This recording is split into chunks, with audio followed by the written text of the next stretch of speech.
Почитувани колеги пратеници, почитувана јавност, почитуван министер. Денес на дневен ред е еден скандалозен закон, законот за покривање на криминалот за Гама, кој што е најголем криминал после чувената ОКТА. Моја задача како пратеник, па и како професор по право, ако сакате, е да го раскринкам овој закон степ бај степ. Ќе почнам од она што е недопустливо. Имено има еден наш колега, пратеник за време на Наполеон Бонапарта, Бенжамен Констант, кој што вели дека нацијата е слободна само кога пратениците се ограничени. Ние, пратениците, не сме судии за да пресудуваме и затоа парламентот не може да биде суд. Парламентот нема неограничена законодавна дејност.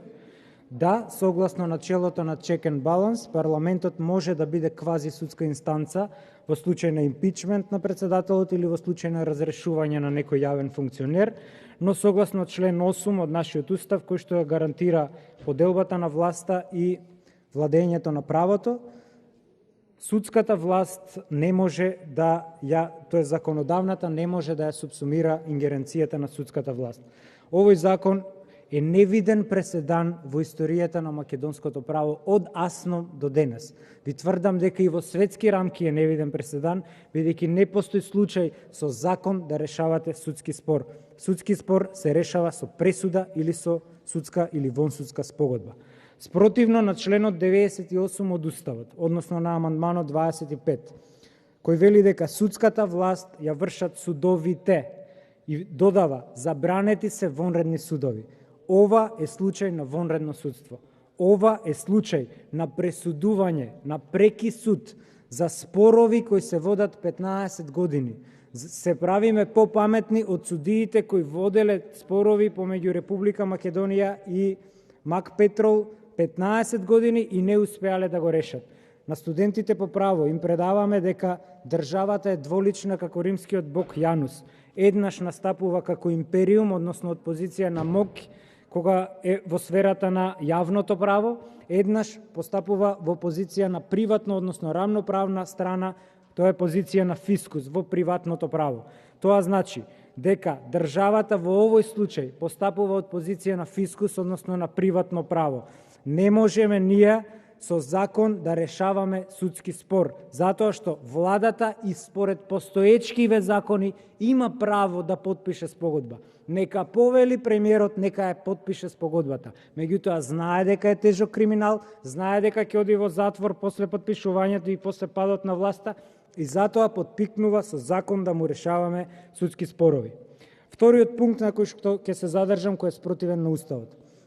Ова е спротивно на членот 55 од Уставот, кој вели се гарантира еднаква правна положба на сите субјекти на пазарот, таа позната антимонополска клаузула. Значи, ова е единствен случај во македонската правна историја. Лични имиња да дојдат во закон. Ова е олигархиски закон на двајца олигарси, Зоран Заев и Андреа Јосифовски, кои ги озаконуваме во закон. Значи, ова е невиден преседан во историјата на правото општо. Значи, ова е интерпарте спор, а законите важат ерга омнес. Не можеме со закон да го решаваме спорот и да прикриваме криминали на олигарси. Третиот пункт на кој ќе се задржам, ова е штетен закон. Ова е закон спротивен на јавниот интерес. Согласно членот 33 од Уставот, секој е должен да плаќа данок и други јавни давачки. Прво, во законот нема ниту еден збор кој го плаќа данокот на капитална добивка. Тоа треба да биде должност на Мак Петрол. Второ, нема збор дали владата би исследувала дивиденда од претходново работење на Гама, што како акционер на 50% од акциите исследува. И спротивно на закон нема потребна одлука на Комисијата за хартии од вредност. И дека ова што го говорам не е само на памет, се послужив со кейс лоу, односно прецедентно право, бидејќи веќе има преседан. Тоа е одлуката на Уставниот суд број 140 од 2001 година и некога царска била, туку кога Тодор Џунов, еден светски познат професор, бил председател на Уставниот суд. Со оваа одлука се укина билатералниот договор помеѓу Македонија и Грција за нафтоводот или случајот на ОКТА. Видете го резонот на Уставниот суд.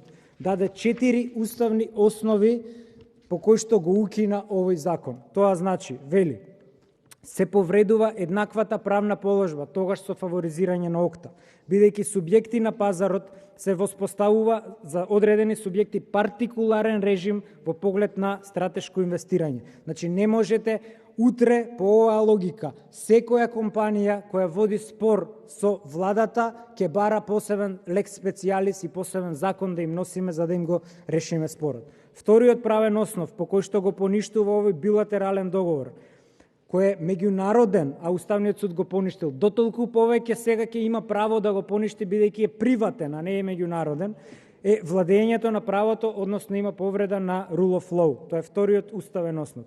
Третиот основ е плаќањето на данок и јавни давачки и четвртиот вели бидејќи не е објавен.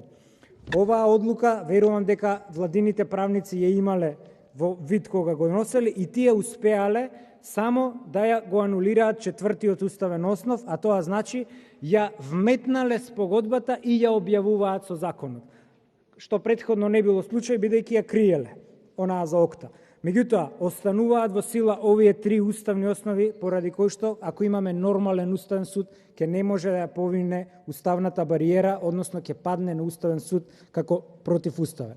И на крајот ќе завршам со тоа дека оној кој го преговарал ова во Виена е слаб преговарач, бидејќи видовме дека Заев е многу слаб преговарач и во сферата на јавното право со бугарскиот договор и со преспанскиот и во сферата на приватното право.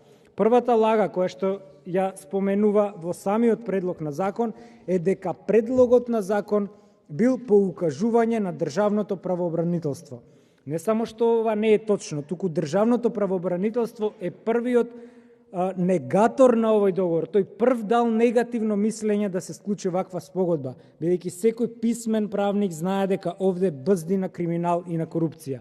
Вистината е да ги платите вашите долгови спрема една провладина, прорежимска ТВ Телма која има 0% гледаност и да ги внесете тие бугарски бизниси во медиумскиот сектор, да го побугарчите оној егеецот Саки Кировски, како им се вика оној уредникот. Втората лага... Ќе молам без навреди. Во ред, се сложувам. Втората лага е дека не е сложен и обемен закон, па затоа оди по скратена постапка. Не само што е сложен, овој закон е пресложен за да биде закон, затоа што е скандалозен и е без преседан од асном до денес во 70 годишното постоење на Република Македонија. 6 до 7 премиери и председатели се имаат сменето без да го донесат овој скандалозен закон. Што мислите, Бранко Црвенковски не можел или некои други премиери или Никола Груевски не можел да донесе ваков закон? Меѓутоа дошол овој олигархов за да си се спогоди со другиот олигарх под страф од санкции од ЕУ. Пазете која лага ја употребуваат во образложението на законот дека ЕУ ќе ни ставела санкции ако не го озакониме овој нивен криминал. Ова е перверзно и недомакинско работење. Членот 1 од спогодбата вели: на Мак Петрол му припаѓа една акција во вредност од неполни 19 милиони евра. За да членот 5 вели: владата ќе ја купи оваа акција, ама за 33 милиони евра. Значи, ние ќе го частиме овој олигархов на Мак Петрол 14 милиони евра од народни пари.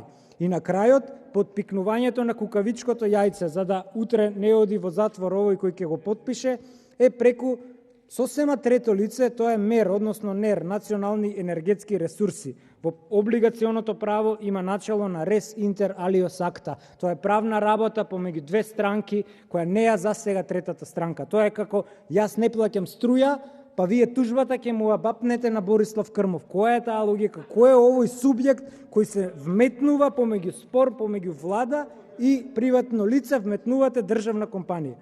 Затоа Левица ќе гласа против овој закон и тука не запираме, ќе упатиме ако го донесете официјално писмо до председателот да стави суспензивно вето, ако не стави или ако стави а повтор пат го донесете, ќе ви го оспориме на Уставен суд и верувам дека ќе ви падне како круша. Ви благодарам.